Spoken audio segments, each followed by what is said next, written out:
guys, Ray here from Two Gaming Girls, and today, as requested, we're looking at the mob farm that I posted an image of on Twitter, and a few people there requested that I do a tutorial how-to guide. So, first things first, I want to get this out the way. I am not claiming this is the best, most efficient, even most well-designed anything, let alone a mob spawner to farm, but it is useful for me, and hopefully it'll be useful for you if you make it in your world. I would love to hear about it if you do, because I love seeing things that I build being useful for someone else. First, we're going to teleport over to the mob farm. We're going to take a tour of that and see how it works. Then together we're going to make a smaller version of it. And then last, I'm going to post some diagrams that explain how to take the small one we make together and expand it to something large, something like the one I have, or even larger. So if we port it into my work area, this right here is the kill box. This is where the mobs, as you can see, will start to drop down for us to kill safely without being hurt. As long as you stand behind a solid block, they won't hit you. Now, if you stand in front of a slab, especially the hot feet, they can hit you and put some fire damage on you. So make sure you step away. You can put this whole entire thing as solid block so you won't be hit. I just didn't quite like the look at it, but it is a possibility. And as you can see, there's a lot of things right away that start to spawn. It's about 1 a.m. or so they should slow down once it becomes daytime. Over here, it's indicator lights we have up on the wall. It's level 1, 2, 3, 4, 5, and 6. This is for outside, and this green light lets us know that there are mobs in the kill box. I have these lights in various locations around the area so that I can see what's going on with the mob spawner when I'm nearby. And I would suggest that if you make this spawner, that you make it next to your work area, or like I have out here, a farm area, so that while you're doing things, the mobs are forming and can potentially come down into your kill box. You may also want to create a safe room for respawning for anything that kind of suddenly goes wrong and you die for whatever strange reason. You can have a room that has maybe some healing water, mineral water, some chests with some gear and tools, crafting supplies, whatever you need to get back in there and clean up your mob farm. So let's go ahead up. Right here we have a light switch. We turn this on. Lights all across the mob spawner will turn on, and it helps reduce the amount of things spawned. Right here we have another indicator light. This green one again lets us know there's something in the kill box. So as we're traveling up and down, we can see that there's something there. And these red lights let us know that there is something on these levels as well. So we're going to go ahead into one of them now. I'll turn my light on so you can see better. So this is like most typical farms. You have a natural block floor surrounded by glass and doors, and mobs start to spawn. The teleporters may be new to you, but I'll explain that shortly. So this is the hallway, and I am on peaceful mode. So in peaceful mode, I don't really have to worry about if a mob accidentally ends up out here in the hallway, which I'm still not sure how that happens, and I can't quite seem to stop it, but it does happen occasionally. So I have added this safety measure, taking out a row of blocks, so that those of you not on a peaceful server can survive okay. When you open the door, you'll have a little wiggle room. The mobs will not cross this area. They normally stop, and this is done on every level all the way up, as you can see on both sides. If they for some reason end up over here, they will eventually go into the teleporter, which ports them down to our kill box. You can also safely kill mobs from this side. From the other side, you yourself can walk over it forwards and backwards without sprinting just fine. So let's go ahead and take a look inside of our spawner. And as you can see, there are 4 different types of natural floor blocks here. These represent the 4 different chunks that are in this mob spawner. And oh, we got a treasure chest. Let's get that right quick as well. In the mob spawner, you can have a floor like this that's all one type, or you can split it up into separate chunks. This chunk right here, in the entire way vertically, is this bedrock, which isn't as important as some of the other ones, but I wanted to show you that it can be anything. This chunk over here is vertically all the siltstone, and same for the other two as well. So again, you can change it and customize it as you want. The teleporters, if you click on them, you see that they all have a cragwood leaf down here. This will teleport down to the kill box. And in the kill box, it looks just like this, except for in the portals code, there's also another cragwood leaf, so that anything that ends up in the kill box does not port back to somewhere else. If you are on a multiplayer server, I suggest making a much more complicated code than this, so that people do not actually spawn into this area or into your kill box. So now we're going to go take a look at a different level. This is level 1. We're going to go up to level 2, which is going to be slightly different than level 1. Now, I know you might be freaking out on the number of teleporters that are in that. Each chunk has 6 teleporters in this design. I have down below there's 4 with a middle one here and another one over here, so that there are 6. On levels 2 through 5, there are only 5 teleporters per chunk. The reason for this is, starting out, you may not have enough materials to make all these teleporters, and one way to get mobs from the higher levels down into your teleporter is to fill the bottom level with teleporters and then put a pathing hole right above the middle teleporter. So what happens when mobs spawn, they will often path their way towards a door. They will figure out that they can't go out it, and then they may try another door, 2 or 3. And what sometimes happens is they may see this as a path. It doesn't happen all the time, but it happens enough. And they will see this hole as a path. They will go down it, and this hole is on all levels above. So if they travel into that hole, they fall directly into your teleporter, thus going to your kill box. So until you have enough materials to make teleporters on all the levels, you can use the pathing hole to kind of get things started. Now we're going to go all the way to the top and look at another layer. Now I brought you up to the top layer to show you that you can change things up, especially on this top level. So over here we have a ceiling with the limestone walls, but over here we have 2 more platforms. We have a snow one and a dark canyon stone. This one snow patch, this one little chunk, it does not spawn every time like the other layers, because there's multiples of those, but it spawns a pretty decent amount of Arctic mobs for you to spawn. If you want it more, of course, you could do the whole ceiling like this.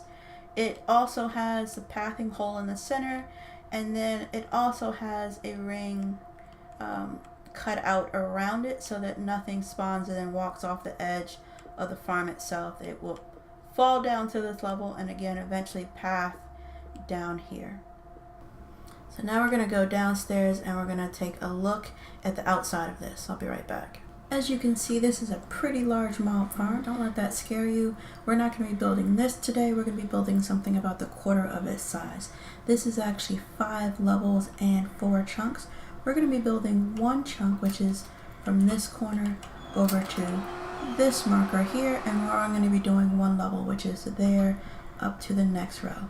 So you can see there's 1, 2, 3, 4, 5 levels of this, and this is the workshop underneath. This is the stairwell that's in a different claim. If you need to, you can build yours inside or have a different means into yours. You can even take your entire farm and move it towards the center of your claim and not on the edge, the corner like I have mine. Here's an aerial view of the mob farm. Special thanks to Tam for clearing out the trees above it. So let's go ahead and actually kill some of these things. So again, you want to stand behind a solid piece and just do that. We're going to go to the other side.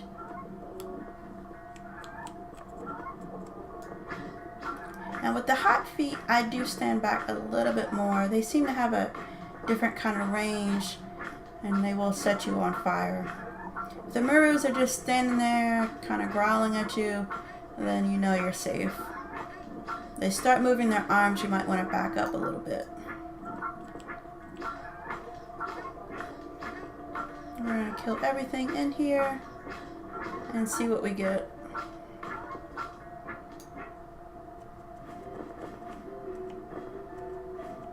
Not too bad.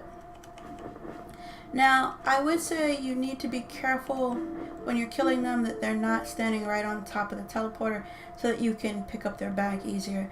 If a bag does end up on the teleporter and you can't seem to open it, you can just break down one of these, go in there, remove the teleporter, grab it, and reset it up. It doesn't take too long to do that.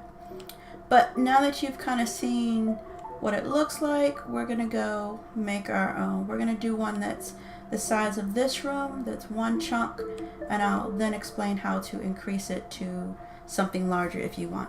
So as many of you know, the Creativerse world is made up of many different claims. If you have claims turned on in your world, then it'll make finding your chunk where you need to build your mob farm a whole lot easier. You can turn on and off the borders for claims by going into game settings and enabling claim borders. So once you have that done and you have claimed an area, you want to go to the corner, find one corner of the claim, and start building from there. You can build inside further. I just built mine at the corner because it makes adding it all up a whole lot easier. So in a claim, there are 16 different chunks, 4 by 4. We're going to build our mob farm all within one chunk.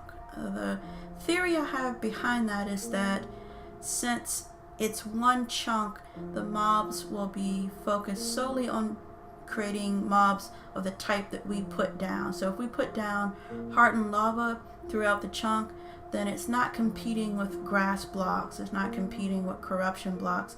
It is focused only on creating other lava spawning mobs. So that's kind of my theory behind making it. So again, you're going to want to find the corner of your claim, and then a chunk is 16 by 16 by 16, so you'll count 16 this way to find the other edge, and 16 this way to get the full width and length of your chunk.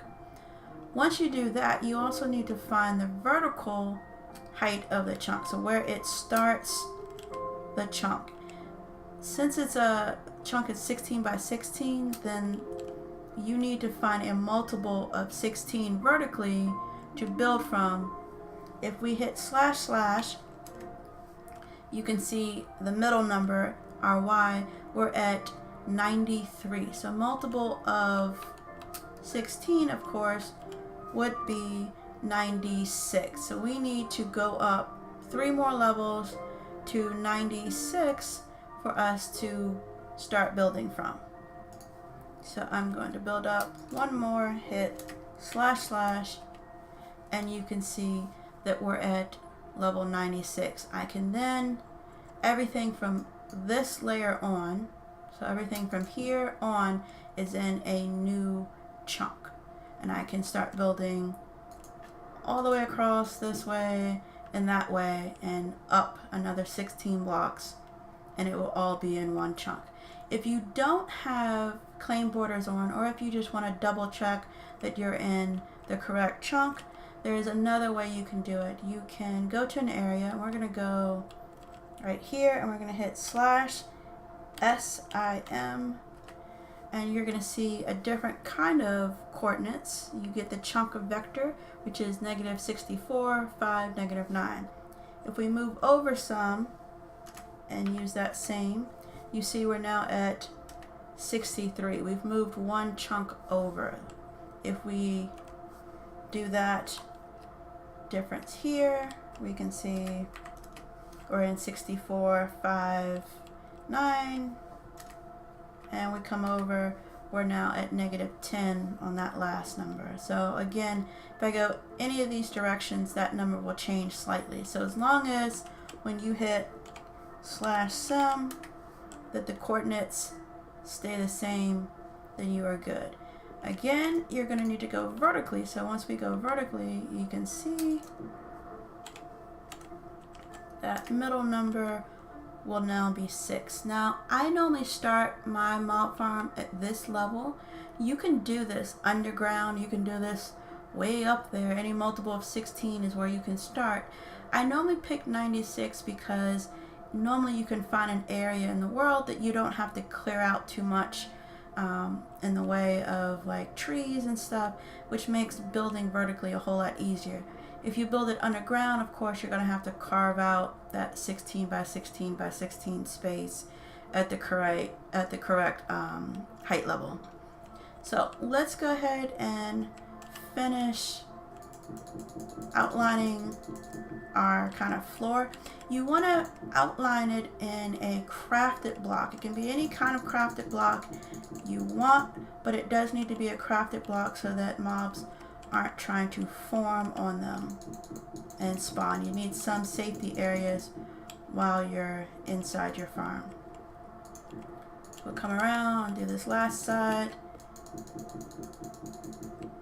And now we have too short. There we go. So now we have our base level for our spawner. This layer and up is where we want to build. The next thing you want to do is this will eventually become your wall all the way up. So we need a walkway. In the mob farm that I showed you, it was a 2 wide hallway. But that's because we were doing 4 chunks, so we had a little bit more room to work with. Trying to fit all of this into one chunk, then your hallway needs to be only 1 wide. So kind of this green area that's left is what will be your walkway up here, and in here will be the actual farm itself, and this outside is the wall. So we're going to go around, and again, any block of your choice that is crafted will be the walkway. So I'm going to go around and fill this all the way in, and I'll be right back. Alright, I'm back, and I made some temporary steps so we can get up here easier. And as you can see, we have a 16 by 16 outer ring of blue, and then another line inside, all crafted blocks. So we're going to do one more ring. We'll do it in the same block I used on mine, which is the stone floor.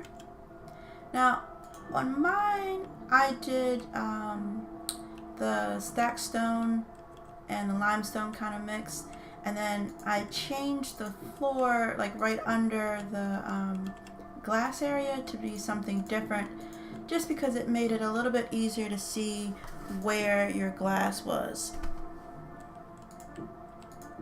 So I'm going to go a ring around again, and I'll come back when I'm done. Okay, I'm done with that next ring, and we have that going all the way around. Now we need to lay in our glass and put in a doorway. I'm going to put one in the center on this, like that. And then we're going to have glass going all the way around. Now in the corners, I like to put a light. So we're going to grab that real quick. And we'll put a light right there in the corner. And we'll go all the way around with the glass. Again, you can add in more doors. You can add in half slabs instead of full blocks so that you can kind of kill them from the hallway. Whatever you like. I chose the lazy method of not having to come up here to the actual area too much. Let me go grab some more glass, and then I'll put this all the way around, and I'll be right back. Okay, great. We have all our glass in each corner. You can see there is a light nested in there as well. Now we're going to line this back wall behind it too high. So we're going to go around and do that, and I will come back when that part is done as well. Okay, we're done with the outside walls. 2 things to note. 1, I did put in a door so that we can get into it, and you can put that anywhere in your build that you want. And in the opposite corner from the door, though, really it doesn't matter where you put it. Again, I just kind of like it on the opposite corner. We're going to leave that top block empty, because what we're going to do is we're going to stick a sensor in there. And this takes a little bit of playing with, because we have to rotate it a few times, and we're going to get a wiring tool so we can better see what's going on. So we're going to change the width, the length, and the height. We're going to set it to creatures only, and we're going to send the output of mobs here. So we're going to play with this and we'll try adjusting the width.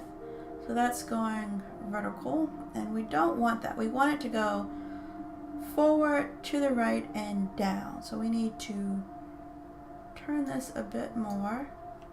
Alright, so at least that's going to the right now. And let's see if we play with the height.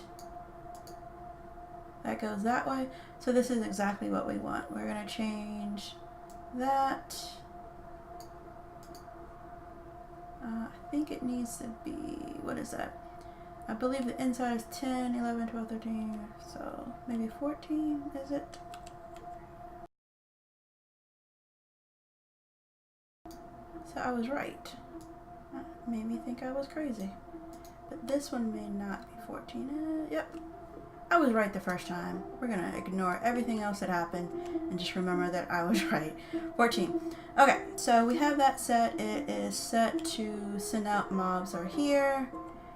And we'll come back to that later. So our sensor is good. The next thing we're going to do is we're going to drop some more lights in the corners while we're up here. And then we're going to do another line of that stone floor across the top of the glass. So the glass is sandwiched between the floor. Now if you went ahead of me and put in your natural stone blocks in the center already, please make sure that you are keeping it well lit so things are not spawning on you while you're inside still building. Right now I am leaving it for last just for that reason. I don't want things to spawn on you guys and get you killed. So we're gonna go all the way across and we're almost done. We just need to finish up the ceiling. So I'll show you an example. Basically this is all we're doing. We're gonna go across and do that all the way around, and then we will have the outside completely done and we just have to focus on the inside. So I'll be back as soon as we have that done. Alright, we're back and we are done with the outer ring, as you can see. From here you can add multiple levels above this one, repeating this same sequence over and over and over again. You can get up to 5 in this sequence in the side of the same chunk. The top level will technically be within the chunk, so that's, if you were looking at mine earlier, I had the kind of snow cap up there. That was technically, that one last layer was inside of the chunk, but once the mobs spawn, they would technically then be in the chunk above the one that the rest of the mob was in. So you can kind of get a 6th layer if you turn the ceiling into something as well. But right now we're just going to do a covered 1 layer, 1 level mob farm. So we're going to go across and we're going to fill in this entire top piece with another crafted block. This time I'm using limestone.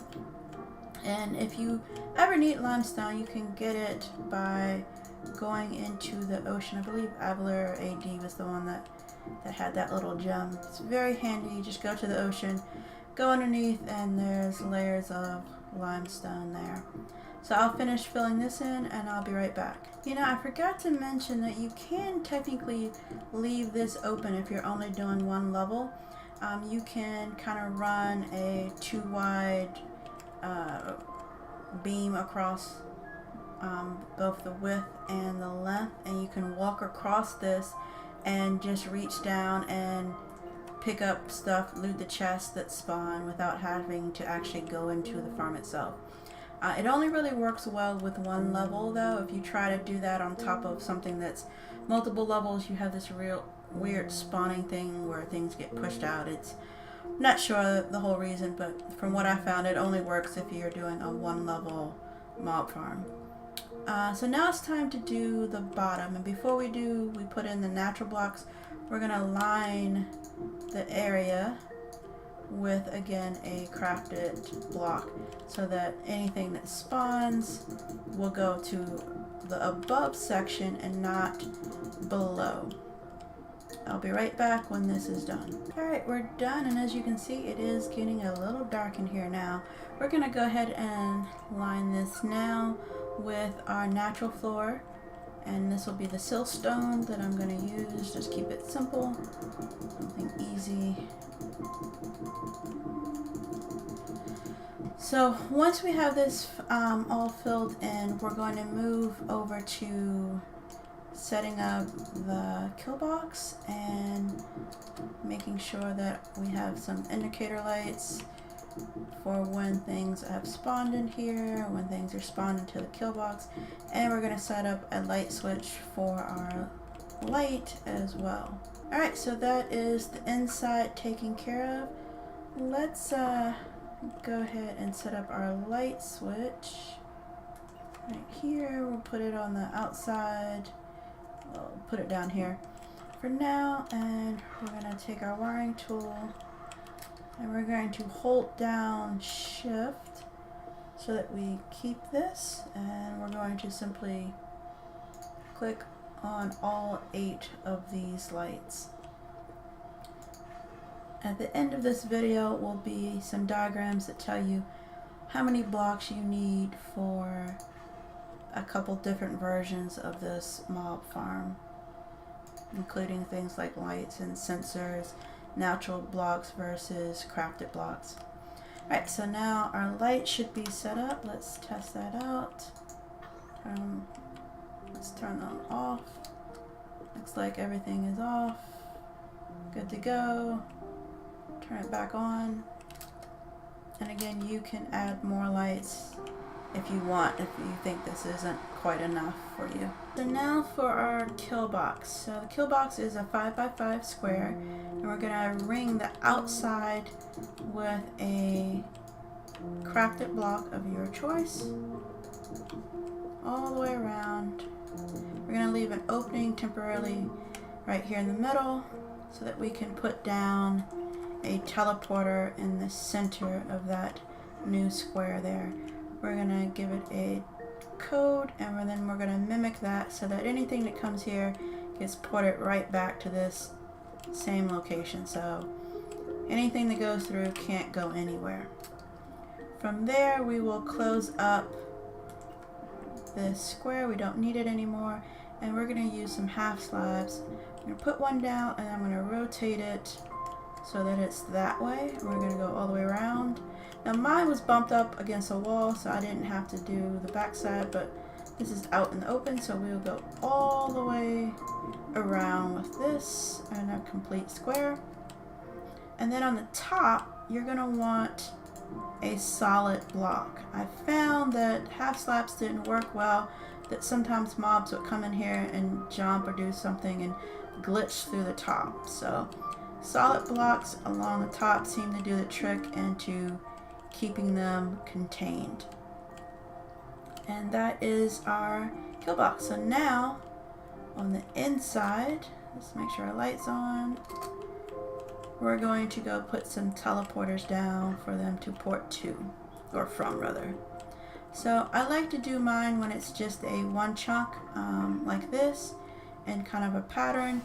You can play with it however you want. I'll be posting the patterns at the end of this video for you to see. But in a one chunk in this design, we have a 10 by 10 siltstone area. So I'm going to go from the corner diagonal. I'm going to skip that one and go in one there, and one there, and the other corners as well. And then from there, I'm going to go 2 in. So 1, 2. Actually, I think, did I go one too many? 1, 2, 1, 2. Yeah, it's supposed to be on the second one. There we go. So 1, 2, second one, 1, 2, second one, and there we go. So now we just need to go code all of these to teleport to our kill box. Okay, so all of our teleporters are done. We can close the doors on that. we can go out and close the doors here and turn off the lights so that things can start to spawn when it becomes nighttime. So of course you would come around later and clean all this up, make it look pretty down here. I'll let you do that on your own. In my design, I built my workshop right under it so that I was a chunk below the chunk where I had my mob farm. If you stay within one claim or so, 2 claims at max, normally mobs will still keep spawning, and of course one chunk away they're definitely going to be spawning. So let's set up our indicators. I'll do 1, we'll do 2 of them right here. So this one is going to be for when there are mobs inside of our box. I can't remember if I put an S on it. Let's go find out. I think I might have put mobs and not just mob. Yes, mobs here. So of course we could use our wiring tool to link that up, but I'm just gonna type it in.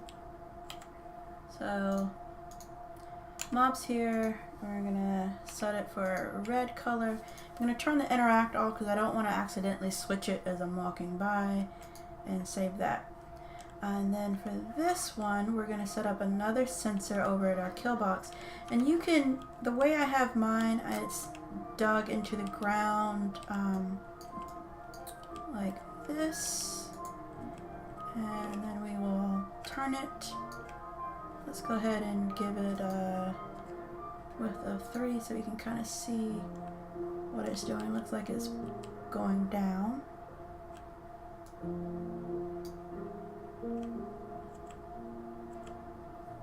Alright, I'm going to play with the numbers and get this working.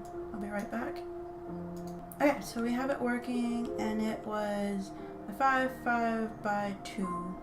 We're going to turn it off of players, keep it on creatures, and it's going to send kill switch.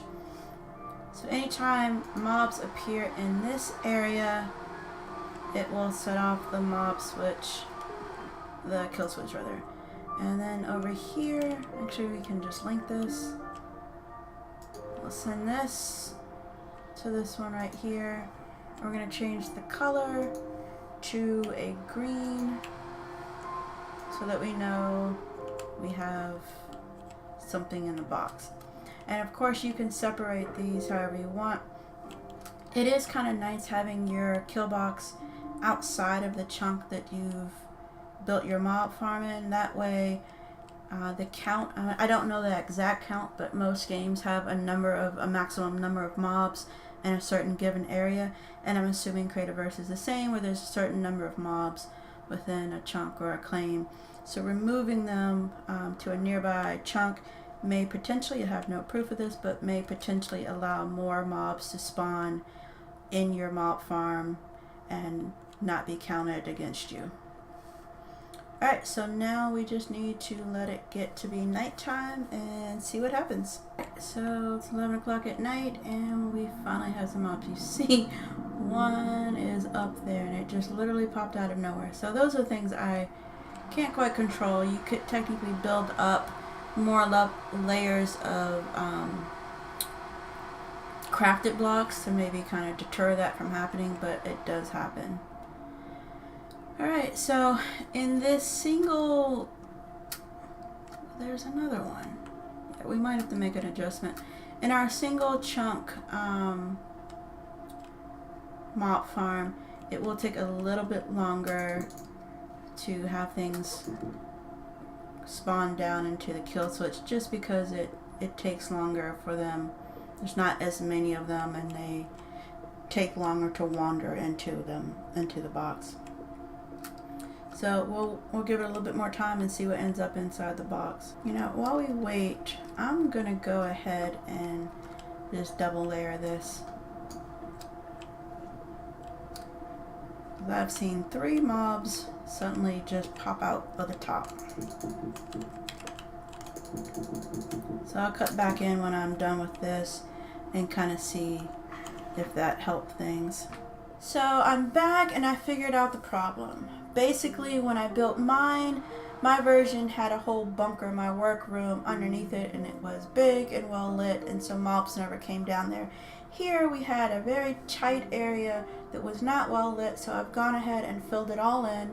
I've also added a layer at the top, and I think that is working to keep them contained. They're no longer popping out the top or the bottom. I also added one more layer across the top here for the same reasons. They were literally popping out of the kill box as well. Now, any mobs that come into this kill box during the day are going to die, so if you were doing this for real, of course you would want to put this indoors somewhere where they could stay alive until you wanted to kill them. We're going to go ahead and go to sleep and see what happens. We do have some mobs starting to form already, but we want to get a few more in there and see if we can get some in the kill box. So we go nighty night, wake up at 10:36, and hopefully we will see some mobs start to form in our kill box. Give it a few minutes, see what happens. We got something. Let's see, what do we get? We got a mirror. It is officially working. And now we can take our sword out, hack him to bits, and collect the loot. So that will continue to happen during the night especially, and we now have a working mob spawner. And now for some mob farm diagrams. There's a 1-level design, a 5-level design, and a 4-chunk design. I hope you find these useful. Please post in the comments if you have any questions.